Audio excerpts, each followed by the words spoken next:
ബീഹാറിലെ ഏറ്റവും വലിയ രാഷ്ട്രീയത്തിലെ കൊടും ക്രിമിനലായ വ്യക്തി എന്ന് പ്രശാന്ത് കിഷോർ അഭിസംബോധന ചെയ്ത് തെളിവുകൾ നിരത്തിയാണ്.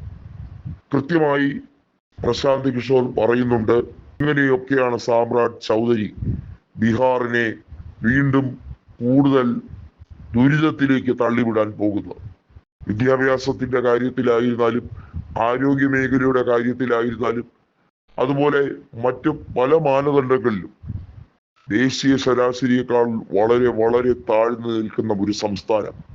അങ്ങനെയുള്ള ഒരു സംസ്ഥാനത്ത് കൃത്യമായി എഴുത്തും വായനയും ഏഴയിലത്തൂടെ കടന്നു പോകാത്ത പല കോടിക്കണക്കിന് ജനങ്ങൾ അധിവസിക്കുന്ന ബീഹാറിൽ അവിടെ സാമ്രാട്ട് ചൗധരി മുഖ്യമന്ത്രി ആയതിൽ അത്ഭുതം എന്ത് എന്നാണ് BJP ചോദിക്കുന്നത്. BJPയെ സംബന്ധിച്ചിടത്തോളം ഇവിടെ അങ്ങനെയൊക്കെ തന്നെയാണ്. എന്നാൽ മറ്റ് കളികൾ പല വഴികളിൽ ഉണ്ടാകുന്നുണ്ട്. പപ്പു യാദവ് വളരെ വ്യക്തമായി ആ കാര്യങ്ങളെ കുറിച്ച് പറഞ്ഞു. അതായത് RJDയുമായി ബന്ധപ്പെട്ട പുതിയ ഏറ്റവും വലിയ നീക്കം എന്നത് ഐക്യ ജനതാദളിലെ പിളരുന്ന വിഭാഗം RJDയിലേക്ക് മെർജ് ചെയ്യാൻ പോകുന്നു എന്നതാണ്. ജനതാ പാർട്ടിയുടെ അതിപ്രസരമെല്ലാം കഴിഞ്ഞു. ഇനി BJP ഭരിക്കും, ഭാരതീയ ജനതാ പാർട്ടിയുടെ വസന്തകാലമാണ് എന്ന് പറഞ്ഞവർക്കുള്ള മറുപടി എന്ന രീതിയിലാണ്. MP മാരും MLA മാരും ഒക്കെ സാധാരണയിൽ കൂടുതൽ ഉള്ള പാർട്ടി എന്ന രീതിയിലാണ് ഐക്യ ജനതാദൾ ഇപ്പോൾ അടറാടാൻ ശ്രമിക്കുന്നതെങ്കിൽ എത്തിയിരിക്കുന്നു. ഐക്യ ജനതാദൾ പിളരാൻ പോകുന്നു. ലലൻ സിംഗും മറ്റ് പ്രധാനപ്പെട്ട നേതാക്കളും നോക്കി നിൽക്കെ തന്നെ ഇതിന്റെ വക്കിലേക്ക് പോകുന്നു. നിതീഷ് കുമാർ എന്ന ഒരു അധികായനായ നേതാവ് നയിച്ചത് കൊണ്ട് മാത്രം പിളരാത്ത ഒരു പാർട്ടി, അതിലെ പിളരുന്ന മുഖ്യ വിഭാഗം RJDയിലേക്ക് പോകുന്ന കാഴ്ച.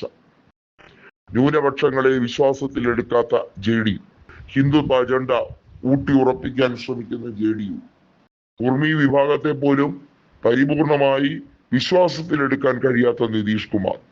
നിതീഷിനെ സംബന്ധിച്ചിടത്തോളം എവിടെയാണ് ഓടി ഒളിക്കാൻ ശ്രമിക്കുന്നത് എന്ന് ബീഹാർ ജനത ചോദിച്ചു കഴിയുമാറ് പ്രകടനങ്ങൾ പല കോണുകളിൽ വരുന്നു. പാട്നയിൽ ഭരണമാറ്റം വരുമ്പോൾ അത് ഒട്ടും ആകസ്മികമല്ല. BJP നേതാക്കൾ വളരെ വർഷമായി അതിനുവേണ്ടി പണിയെടുത്തുകൊണ്ടേയിരിക്കുന്ന ഒരു BJP മുഖ്യമന്ത്രി ചരിത്രത്തിൽ ആദ്യമായി ബീഹാറിൽ ഉണ്ടാകാൻ അല്ലെങ്കിൽ അങ്ങനെ ഒരു സംഭവം ഉത്ഭവിക്കാൻ വേണ്ടിയുള്ള നീക്കങ്ങൾ നടക്കുന്നുവെന്ന് പ്രത്യക്ഷമായും പരോക്ഷമായും പറഞ്ഞു നടക്കുന്നവർ പലരുമുണ്ട്.